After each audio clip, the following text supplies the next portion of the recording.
estudo publicado em fevereiro desse ano apontou algo que a gente já acreditava antes. Que nos últimos segundos de vida de uma pessoa, passa um filme na mente dela. Passa uma retrospectiva do que ela viveu antes. E como que esse estudo foi feito?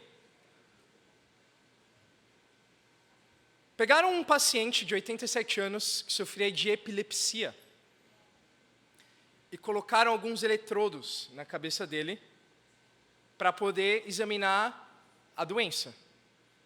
Só que, infelizmente, ele veio a falecer enquanto ele estava com os eletrodos, por causa de um ataque cardíaco que ele teve. E o registro dos últimos 30 segundos de vida dele apontou algo bem interessante. Que os padrões neurológicos que foram captados eram os mesmos padrões de quando alguém está sonhando.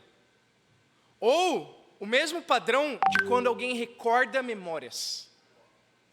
Nos últimos 30 segundos de vida, o estudo apontou que ele provavelmente estava recordando algo que ele viveu até então. Agora, o que você recordaria nos seus últimos segundos de vida? Obviamente, talvez ele não recordou da infância dele. Talvez foi uma memória recente. Se fosse uma memória recente, o que viria na sua mente nesses últimos segundos de vida? É louco pensar, né? Mas é exatamente o que a gente vai estudar hoje na Palavra de Deus.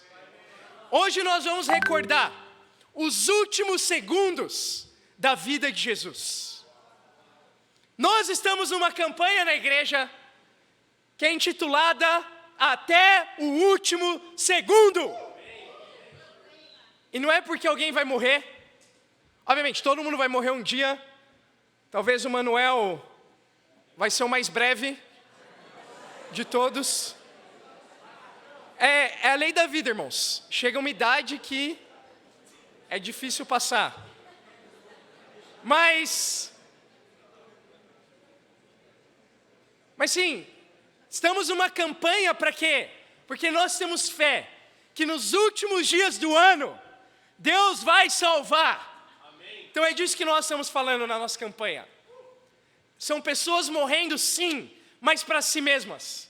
Morrendo para o pecado, morrendo para a impureza, morrendo para o egoísmo, para poder viver uma vida nova com Deus. Nascer de novo através das águas do batismo.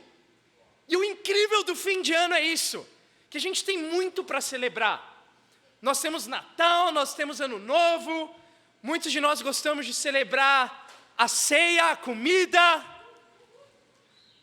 mas podemos celebrar algo ainda mais valioso para Deus, que é celebrar almas sendo salvas, até o último segundo. Vocês estão comigo, igreja? Vamos celebrar até o último segundo. Vocês estão comigo, igreja? É clima de festa, não é? A gente está celebrando, alguns já estão de férias. Outros vão entrar de férias essa semana. Ou vão tirar alguns dias, pelo menos. Mas uma coisa é fato, todo mundo vai comer um monte nessa semana que entra. Não é? Muitos de nós vamos estar com os nossos familiares. E eu sei que a gente tem boas memórias do Natal. A gente tem boas memórias do fim do ano. É um tempo que podemos descansar talvez um pouco mais. Mas é um tempo que podemos nos aproximar de Deus. E é por isso que a gente está aqui essa manhã, família. Para a gente poder estar mais perto de Deus. E hoje, esse é o nosso tema. Os últimos segundos de Jesus. Vamos ver o que Jesus recordou nos últimos segundos da vida dele. João 12, versículo 25. João 12, versículo 25.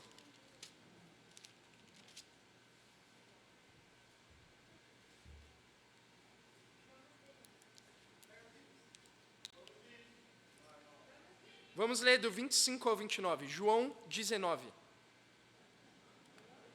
Eu falei João 12? É João 19. Tava vendo se vocês estavam atentos. Essa é velha, né? Não, eu falei errado mesmo. É João 19. Versículo 25. Não tem nada de 12.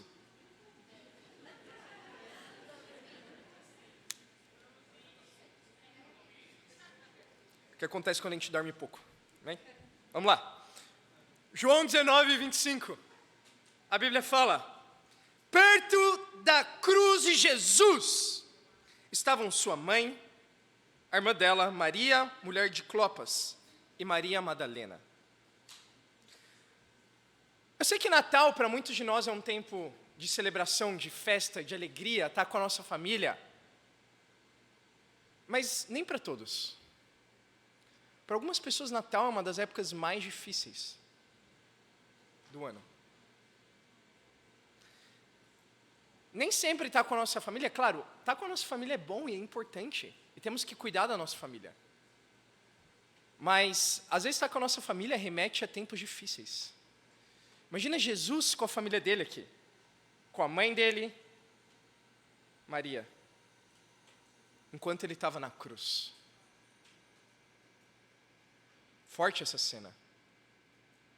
O mais esperado, o mais natural, se a gente pode dizer assim, é o filho sepultar a mãe. Mas aqui a gente está vendo uma das maiores dores que dizem que uma mãe pode sofrer. É a dor de ver o filho morrer. Ela viu o filho dela morrendo. É uma dor intensa. Versículo 26. Quando Jesus viu sua mãe ali, e perto dela o discípulo a quem ele amava, disse à sua mãe: aí está o seu filho. E ao discípulo: aí está a sua mãe. Daquela hora em diante, o discípulo a recebeu em sua família. Irmãos, vamos entender uma coisa em primeiro lugar.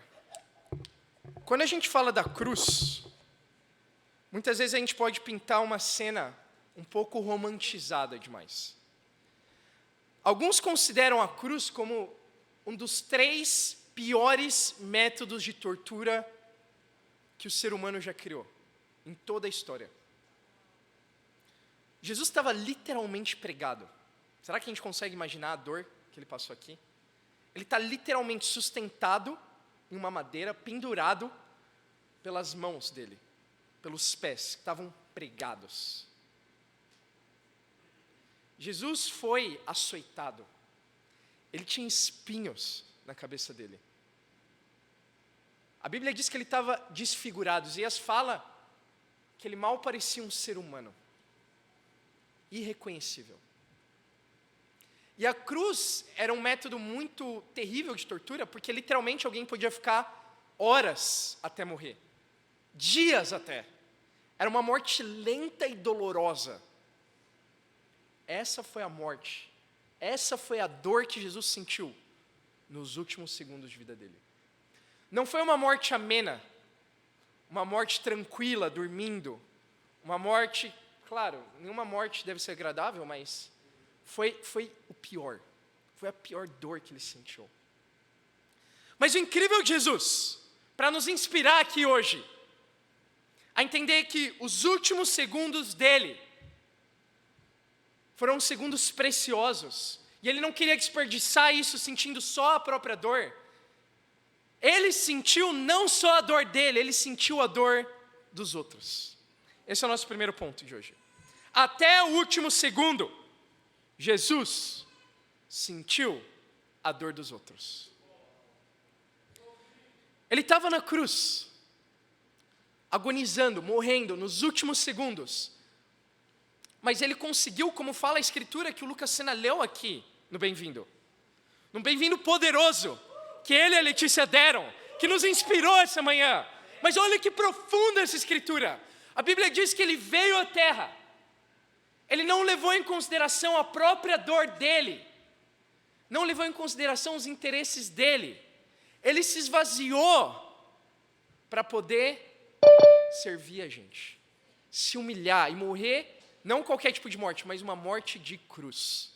E na cruz, irmãos, o mais impressionante é isso. Nos últimos segundos, na maior dor da vida dele, ele pensou nos outros. Ele pensou na mãe dele. na família física dele.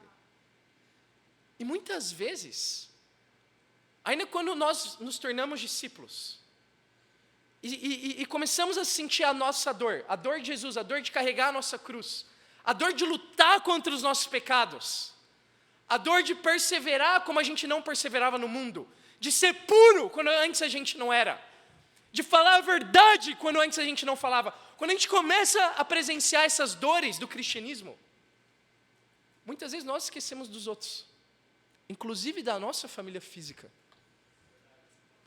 Mas nesse momento, Jesus pensou nos outros, em especial na família física dele, na mãe dele. E ele falou, olha, esse aqui é o seu filho agora. Então Jesus, ele cuidou da família dele na cruz.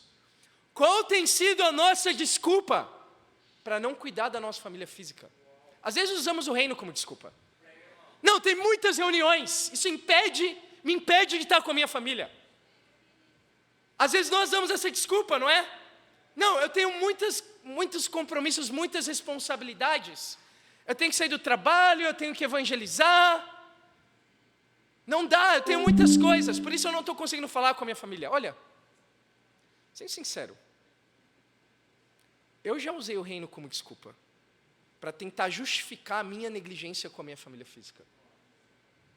Isso é algo muito baixo. É algo muito covarde da nossa parte. Porque Jesus na cruz, pregado, ele priorizou sim Deus, primeiro lugar, mas ele sim cuidou da família física dele. Vocês estão comigo? Então, irmãos, precisamos sentir a dor. E talvez por isso que Deus está permitindo a gente estar com a nossa família agora no fim do ano. Sim, toda família é disfuncional. Em alguns ou muitos sentidos. Às vezes muitos sentidos. Toda família tem problemas. Umas mais que outras têm muitos problemas. Então, você já sabe o que vai acontecer no fim do ano, não é? Você já sabe o que esperar, você já sabe o drama que vai ser, não é? Mas você não precisa acreditar que o mundo gira em torno de você. As pessoas estão sofrendo. Nossos familiares estão sofrendo. Por quê? Porque não tem Deus. E quando a gente está com eles, principalmente fim de ano, fica óbvio isso, não é? Muitas vezes a gente ouve falar de adultério, muitas vezes a gente vê nossos familiares embriagados, muitas vezes a gente ouve falar de situações de mentira. E de novo, a gente pode usar isso para ficar egocêntrico. Ai, como eu estou sofrendo de estar aqui, não vejo a hora de voltar para a igreja. Estar na igreja é fácil, servir Deus aqui é fácil. Mas Deus quer que você sirva a Ele lá na sua família também. Que você ame seus familiares, se importe com eles. E não deixe eles ter uma visão negativa do reino, quando na verdade, muitas vezes é a nossa displicência, irmãos. Então vamos levar o que o reino tem de melhor para casa. Vamos levar a positividade, a alegria. Vamos levar o amor de Deus nesse fim de ano. Vamos levar a esperança, a palavra de Deus. Vocês estão comigo? Mas isso só é possível quando nós sentimos a dor dos outros, como Jesus sentiu também. É hora de alguns de nós aqui tomarmos a decisão que o Raul tomou. Lembra o Raul?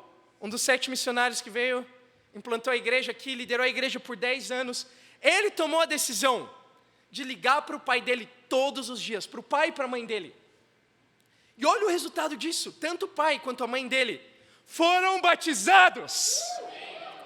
A mãe dele é uma discípula fiel, mas o pai dele, depois de ser batizado, em alguns dias mais, foi para a glória e está junto de Deus, porque Raul sentiu a dor do próprio pai. A dor de um pai que estava com câncer, em estado terminal. Em vez de pensar, nossa, por que Deus permitiu isso acontecer com meu pai? Coitadinho de mim, como que eu vou suportar isso? Ele amou o pai dele. E eu não posso imaginar, irmãos, que difícil foi essa situação para o Raul. Mas eu sei de uma coisa, que ele tomou a decisão de sentir a dor que Jesus sentiu na cruz. Apesar de ser uma dor insuportável, Jesus e Raul conseguiram sentir a dor do outro ainda, nos últimos segundos.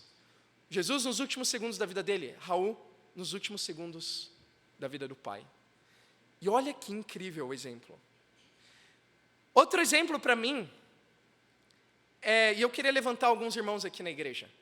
Eu queria muito levantar Patrick, queria muito levantar Anderson, queria muito levantar Rodrigo e muitos outros irmãos que, dada uma tragédia, o desaparecimento de um dos nossos irmãos aqui da igreja, ele ficou desaparecido por uma semana.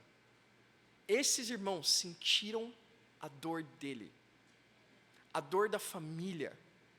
Eles fizeram um esforço tremendo para tentar ajudar a encontrar o Edson.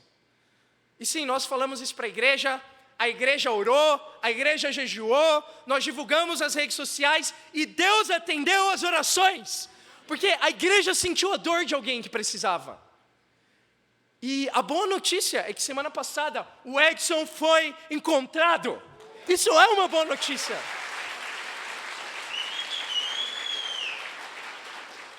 E agora vamos seguir orando pelo bem espiritual do Edson. Entende? Então, a família ainda tem mantido pouco contato para preservar ele, cuidar dele, mas vamos manter nossas orações. Por quê? Porque somos família em momentos fáceis, mas especialmente nos momentos difíceis. Somos família quando celebramos, mas somos família também quando sentimos a dor um do outro. Primeiro ponto. João 19, 28.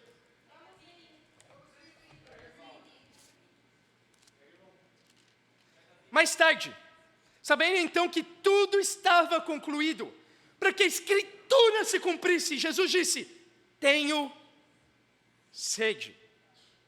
Estava ali uma vasilha cheia de vinagre. Então embeberam uma esponja nela, colocaram a esponja na ponta de um caniço de isopo e ergueram até os lábios de Jesus. Tendo provado, Jesus disse: está consumado. Com isso, curvou a cabeça e entregou o Espírito. Nos últimos segundos, literalmente agora, nos últimos segundos de vida, Jesus, ele cita uma escritura. Ele fala: tenho sede. Essa era uma das profecias de Jesus no Antigo Testamento. E pensa isso, no momento de maior dor, o que normalmente a gente pensa? A gente tende a pensar mais na dor em si. A gente tende mais a pensar em como a gente está se sentindo, no incômodo, não é? Querer se livrar dele. É difícil pensar em outra coisa, às vezes pode ser uma dor de cabeça. Isso muitas vezes já te tira do trabalho. Pode ser uma dor, não sei, ajuda aí, Manuel, artrite, artrose. Pode ser uma dessas dores também. Mas, irmãos, de novo, Jesus sentia a dor da cruz. E sabe o que ele pensou? Nas Escrituras. Segundo ponto de hoje. Até o último segundo, Jesus cumpriu as Escrituras. Ele não só pensou nas Escrituras, ele teve a intenção de cumprir e obedecer até o fim o que estava escrito sobre ele. Salmo 119, podemos deixar o dedo aí e abrir lá em Salmo. Vamos lembrar aqui para que a dor serve na nossa vida. Muitas pessoas lidam com a dor dessa maneira, elas querem esquecer, não é? Querem ir lá no bar, como falam, afogar as mágoas, espairecer. Mas como discípulos de Jesus, nós somos diferentes. Como homens e mulheres de Deus, no momento da dor, nós queremos cumprir as Escrituras.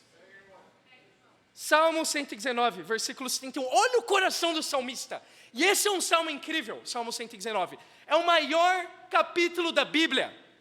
E é um capítulo inteiro dedicado a exaltar a palavra de Deus. Está tendo dificuldade em ter tempos com Deus bons, em apreciar a Bíblia? Leia Salmo 119. Olha o que ele fala. Foi bom para mim ter sido castigado, para que aprendesse os teus decretos. Você lê esse tipo de coisa, você fala, cara, a Bíblia é coisa de gente louca, não é? E é verdade. É isso que Paulo fala em 1 Coríntios. Nós somos loucos aos olhos do mundo. Mas quem é sensato aos olhos do mundo é louco aos olhos de Deus. Que loucura parece, num primeiro momento, o que o salmista fala. Ele fala, foi bom para mim ser castigado. Quem gosta de ser castigado? Tem um nome para isso no mundo. Chama masoquismo. Masoquismo é o prazer em sentir dor. Não é algo bom, não é algo bom, entende? Temos aqui alguns masoquistas. Eu sei que tem alguns São Paulinos aqui, parece. Que gostam de sofrer um pouquinho, não? É o melhor exemplo que eu consigo pensar agora. Mas o salmista fala, foi bom para mim ser castigado. Não porque eu gosto do castigo. Não porque ele é agradável na hora. Mas para que eu pudesse obedecer e aprender os seus decretos. A dor traz uma lição, irmãos. A dor traz uma lembrança. A dor traz um aprendizado. Mas só para aqueles que aprendem a amar a dor. Tem um ditado no exército, que é a dor é minha amiga. Eu acho que esse deveria ser um ditado de cada discípulo também. A dor é a minha amiga. Por quê? Porque é Deus quem coloca a dor nas nossas vidas. Deus fala através dos bombons, das flores e do arco-íris. Mas Deus também fala através das tempestades, das dificuldades e da dor na nossa vida. E quando a gente sente dor, a gente tem que se perguntar, que escritura Deus quer que eu me lembre agora? Que aprendizado Deus quer que eu tenha agora? Para poder continuar obedecendo a palavra dEle. Então, a dor tem que ser um lembrete para a gente. Talvez a gente está esquecendo de algo, talvez a gente ainda precisa cumprir algo. Ainda Jesus, que não teve pecado, no momento de maior dor, Ele foi lembrado. Falta uma escritura, tenho sede, é isso que Ele fala. Tenho sede. E não é como muitos religiosos pensam, que a gente vai obedecer as escrituras espontaneamente. Eu vou sentir um arrepio e vai sair de mim aquilo que eu preciso falar. Não, Jesus queria cumprir as escrituras. Ele conhecia as escrituras. Ele escolheu cumprir elas no momento mais difícil. Então nós acreditamos sim, precisamos orar e ser guiados pelo Espírito de Deus. Mas precisamos querer cumprir as escrituras. E nem sempre vai ser fácil. Me inspira um exemplo de um dos meus melhores amigos no reino, que chama Túlio Amaral, que atualmente lidera o ministério universitário na igreja da Cidade do México. Mas, há 3 anos atrás, ele foi aqui de São Paulo, da região leste. Cadê a ZL aí? Ele saiu da ZL para liderar a igreja de Bogotá, que naquele tempo tinha cerca de 50 discípulos. Qual o problema? Houve oposição lá. Haviam pessoas que não queriam seguir a palavra de Deus lá. Que não queriam se submeter ao que a Bíblia fala. E o Túlio confrontou com amor, mas também com fé e com coragem. Olha, se a Bíblia está falando, a gente vai fazer. E essas pessoas deixaram a opinião delas vencer a união, que vem através do sacrifício de Jesus, mas também da palavra de Deus. E o que aconteceu é que houve uma ruptura na igreja. Muitos não quiseram mais estar com a igreja lá, e só sobraram 4 discípulos, contando Túlio Vaitza. 4 discípulos. Imagina, eles nem sabiam falar espanhol tão bem nessa época, eles mal conheciam Bogotá, era um país totalmente novo para eles. E da igreja que eles achavam que eles iam encontrar, sobraram eles e mais 2. Que desafiador, né? E o Túlio disse que muitos dias, quando ele estava evangelizando, ele falou, ok, eu vou perseverar, eu vou fazer o que um discípulo faz, vou seguir em frente. Quando ele estava evangelizando, muitas vezes ele se sentia triste. Ele se questionava. ele sentia o desânimo vir. Sabe o que ele falou que mais ajudou ele nesses tempos? Ele parava literalmente onde ele estava, ele abria a Bíblia e ele decidia acreditar no que estava escrito. Ele orava e ele seguia em frente. Esse é um exemplo para a gente, irmãos, da atitude de um homem e uma mulher de Deus, ainda nos momentos mais difíceis. Nós paramos, nós olhamos as Escrituras, nós oramos, nós decidimos acreditar no que está escrito e nós seguimos em frente para cumprir as Escrituras até o último segundo. Porque foi isso que Jesus fez. Terceiro ponto. Até o último segundo, Jesus foi aberto. E é interessante como Jesus cumpre mais de uma escritura ao mesmo tempo, né? Quando ele falou tenho sede, não só ele cumpriu uma profecia, ele cumpriu um princípio da Bíblia, que é o que nos salva espiritualmente todos os dias. Claro, Jesus morreu, se somos discípulos, estudamos a Bíblia, tivemos fé, nos arrependemos, fomos batizados, significa que fomos salvos no momento do nosso batismo. Mas só tem motivo mesmo para comemorar quando a gente chegar um dia no céu, irmãos. Tem uma grande jornada pela frente e o batismo é o começo dela. E nessa jornada vamos ser tentados todos os dias. Vamos pecar todos os dias. Mas como discípulos nós não nos entregamos ao pecado. O pecado é uma exceção na nossa vida. E a gente vive para o arrependimento. Agora, é muito vago falar arrependimento. O mundo religioso confunde arrependimento com remorso. São coisas totalmente diferentes. Remorso é sentir mal pelo seu pecado, sentir culpado e não fazer nada. Arrependimento não. Você sente triste, mas isso te leva a tomar decisões. E a primeira decisão que nós temos que tomar é ser aberto.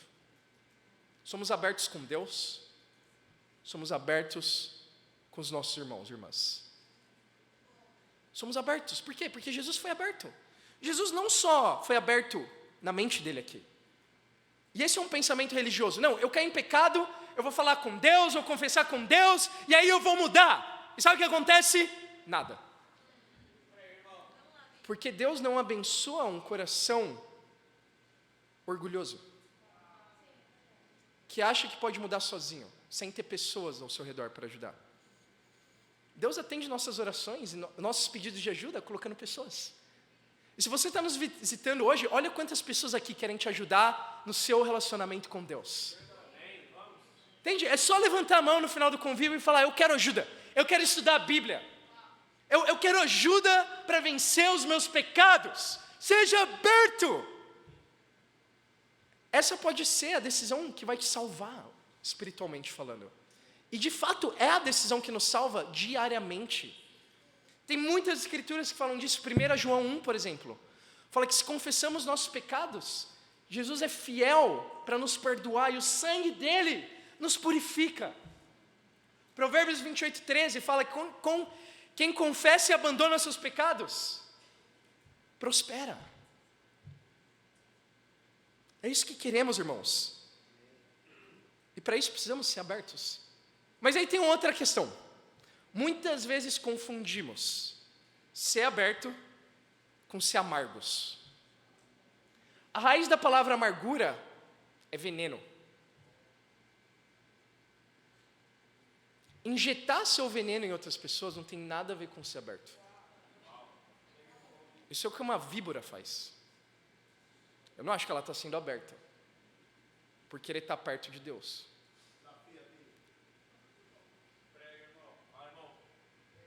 E às vezes o que vão te oferecer não é algo muito doce. Jesus falou, tenho sede. Não levaram uma minalba para ele. Levaram uma vara com vinagre.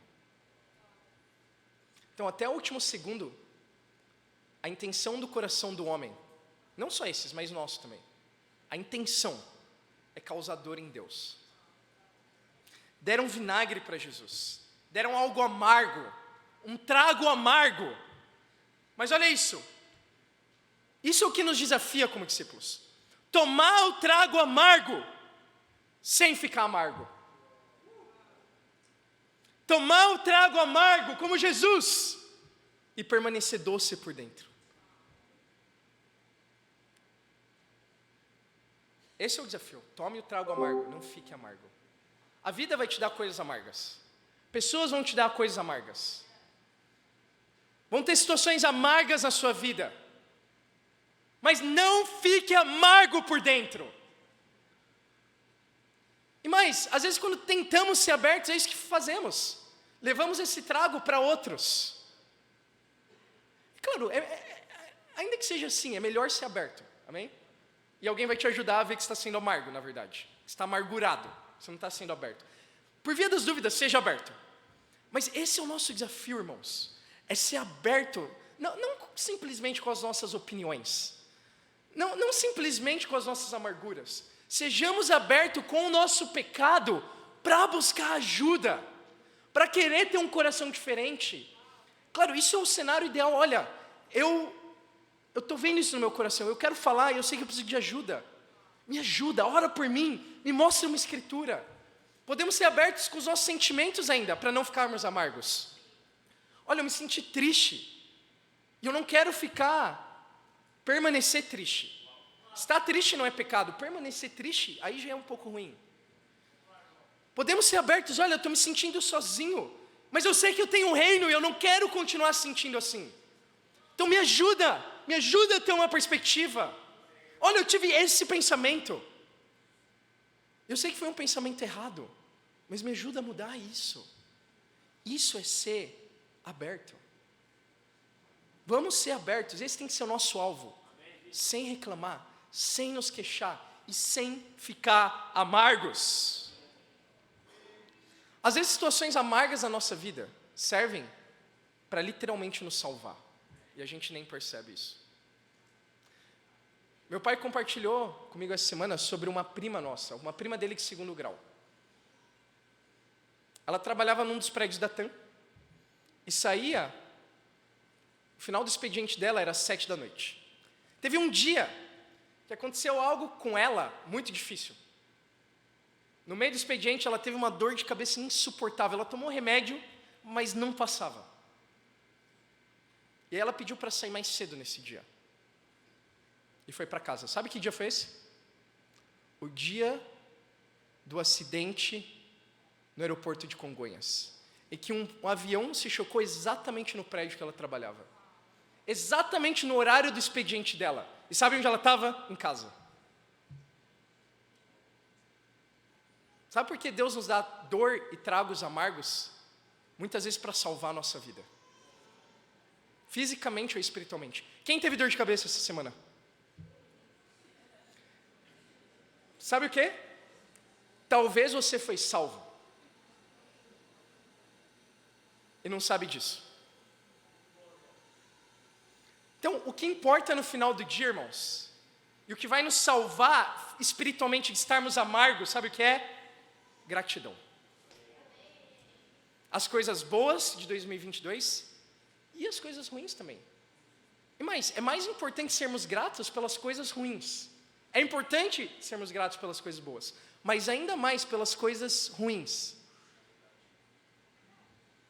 Pelas coisas difíceis, pelas coisas que não gostamos, que foi difícil de engolir. Sabe como a gente faz isso? Você pensa, nossa, eu entendo a importância, mas é muito difícil. Gratidão nada mais é que um músculo. Um músculo. Como a gente se torna gratos, entra nesse estado, troca hipertrofia por gratidão. Acho que você vai entender. Como que alguém fica hipertrofiado? Monstro. Gigante. Ou como o irmão falava, esquisito. Eu quero ficar esquisito. Vou na academia hoje. Como que alguém fica assim? Você precisa exercitar esse músculo. Quando? Todos os dias. Como que alguém fica grato? É uma mágica que acontece do dia para a noite? Nossa, acordei grato hoje. Não, é um músculo. Você se torna grato agradecendo todos os dias. Cada vez que você agradece, é uma repetição. Vamos lá, 4 séries hoje. É isso, irmãos, não é um segredo. E sabe o incrível do final do ano? Que nós, como igreja, temos um costume. E é uma boa tradição, eu diria. Que não só não vai de encontro à palavra de Deus, mas vai totalmente a favor dela. Todo ano, nós fazemos uma lista de 100 coisas que nós somos gratos no ano que passou. Então, eu quero te animar a não terminar o ano de 2022 sem ter sua lista de 100 coisas e orar pelas 100 coisas. Talvez você pode se dar conta disso. Nossa, eu tinha muita coisa para ser grato, mas eu percebo que eu não fui, eu só reclamei. Eu só me queixei. Então, eu lembro do que o Raul fala sempre, quando ele dava esse desafio. Teve um ano que eu fiz 1000 coisas, pelas quais eu sou grato. Talvez chegou o ano para você. Escreve 1000 coisas então, se você acha que você reclamou bastante esse ano. Escreve 1000 coisas que você é grato. É sério, e você vai se dar conta. Talvez agora você pense, que difícil eu pensar em 1000 coisas. Não. Talvez você tenha que fazer 1000 coisas só para se dar conta de quantas razões a gente tem para ser grato. Sejamos gratos, irmãos. Até o último segundo. No meio da dor, quarto ponto, Jesus perseverou. Quando Jesus entregou o Espírito, é o que fala no versículo 30 que a gente leu agora. Não foi para desistir, não foi para se render, foi depois de falar, está consumado. Jesus só parou quando ele terminou. Quando ele já não tinha mais o que fazer na terra. Ele já tinha sofrido e morrido pelos seus pecados e os meus. Ele cumpriu as Escrituras. E agora ele falou, é hora de ir para o céu.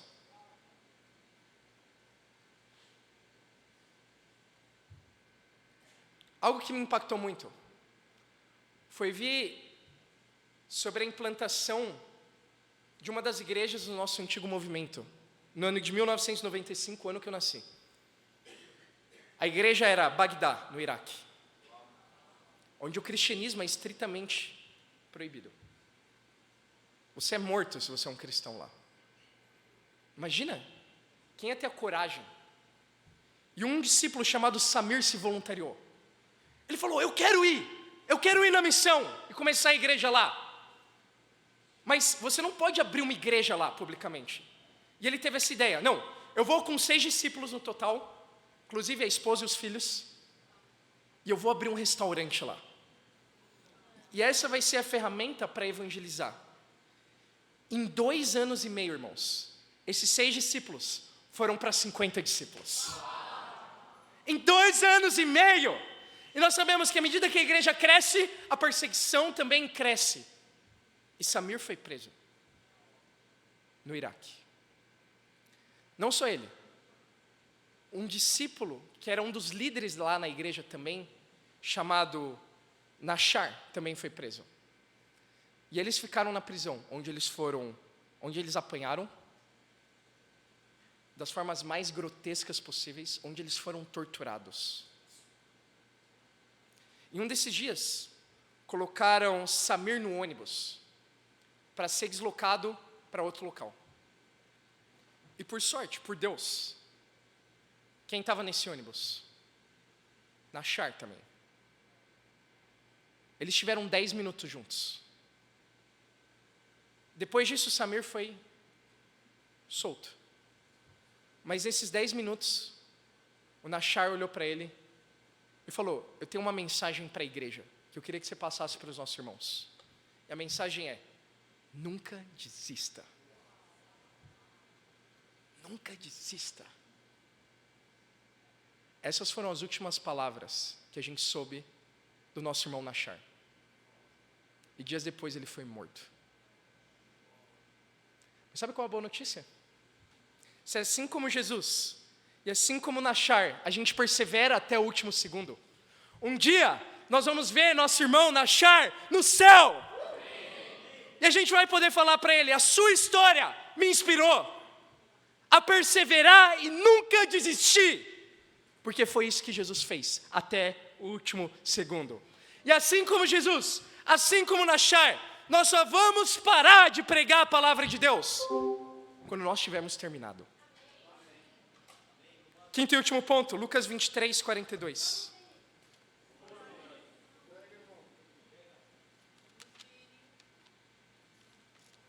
Lucas 23, 42.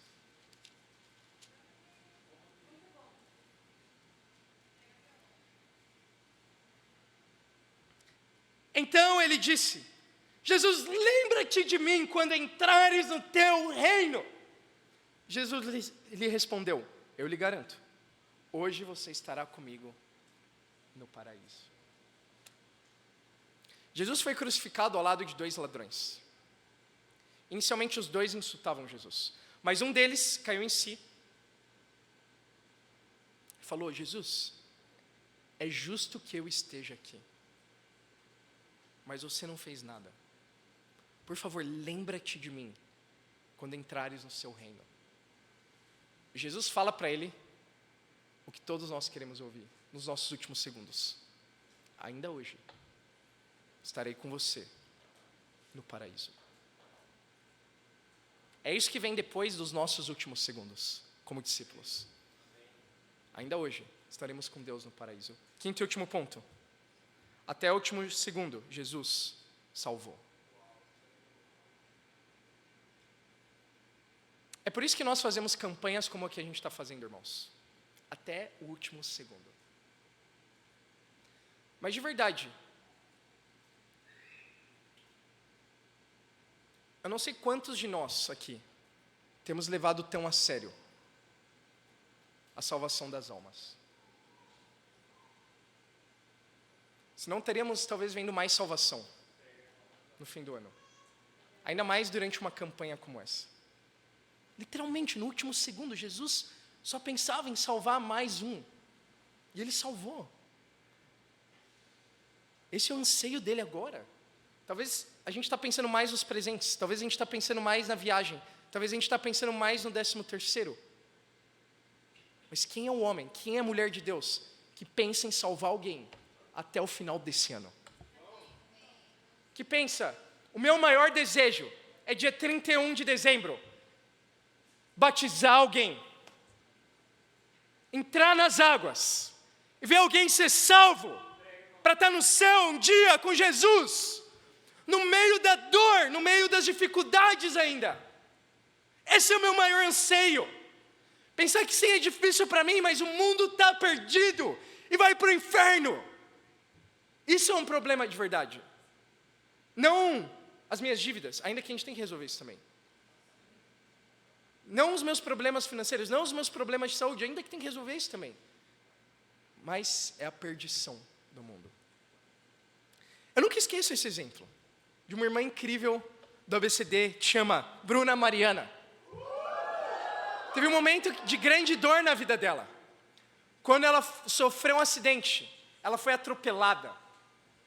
Ela teve uma fratura exposta.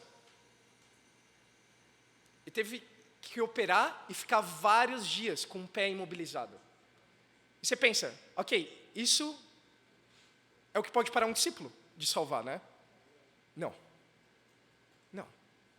Porque, até o último segundo, o desejo de um discípulo é salvar almas para Deus.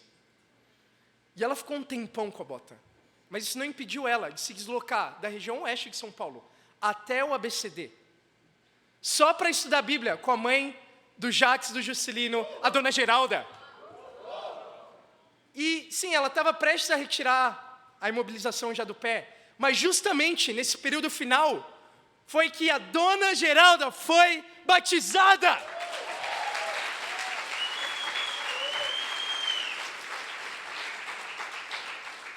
Irmãos, é isso que nós precisamos. Homens e mulheres que estão dispostos a sofrer, a sentir dor, a passar pelas dificuldades e querer salvar ainda assim. É isso que nós precisamos nas 2 últimas semanas do ano. Sim, temos mais coisas para fazer.